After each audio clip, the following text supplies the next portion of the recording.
الحمدللہ رب العالمین، اللہم صلی علی محمد وعلی آل محمد۔ السلام علیکم ورحمۃ اللہ وبرکاتہ۔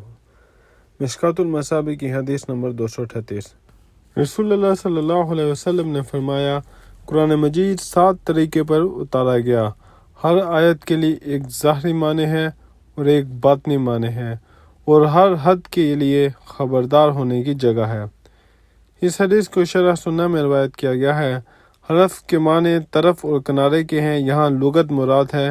قرآن مجید عرب کے 7 مشہور قبائل کی لغت پر نازل ہوا ہے، یعنی ان 7 قبائل کے محاورہ پر اترا ہے، یعنی 7 قرات۔ وہ 7 مشہور قبائل یہ ہیں: قریش سے طے، خوازن، اہل یمن، ثقیف، حزیل اور بنو تمیم۔ چونکہ یہ قبائل فصاحت و بلاغت میں زیادہ مشہور تھے، اس لیے قرآن مجید انہی کے محاورے پر نازل ہوا ہے، اور ظاہر سے مراد یہ ہے کہ زبان والے کو اس کی آسانی سے سمجھ لیتے ہیں، اور باطن سے مراد یہ ہے کہ خاص لوگ اس کو جانتے ہیں، اور حد کے معنی طرف اور نہایت کے ہیں، یعنی ہر ظاہر اور باطن کی ایک حد اور ایک نہایت ہے، اور ہر حد اور نہایت کے لیے ایک متی ہے، یعنی اطلاع پانے کی جگہ۔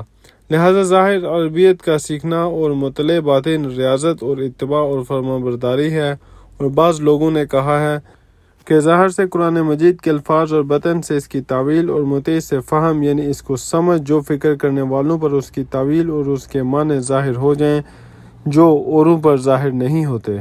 واللہ اعلم۔ مشکوٰۃ کی حدیث نمبر 239۔ رسول اللہ صلی اللہ علیہ وسلم نے فرمایا، علم کی 3 قسمیں ہیں: ایک آیت محکم یعنی کھلی ہوئی غیر منسوخ، اور سنت قائمہ اور فریضہ عادلہ، اور اس کے علاوہ زائد ہیں۔ البتہ آج کے درس کے دونوں احادیث ضعیف ہیں۔ جزاکم اللہ خیر۔ السلام علیکم۔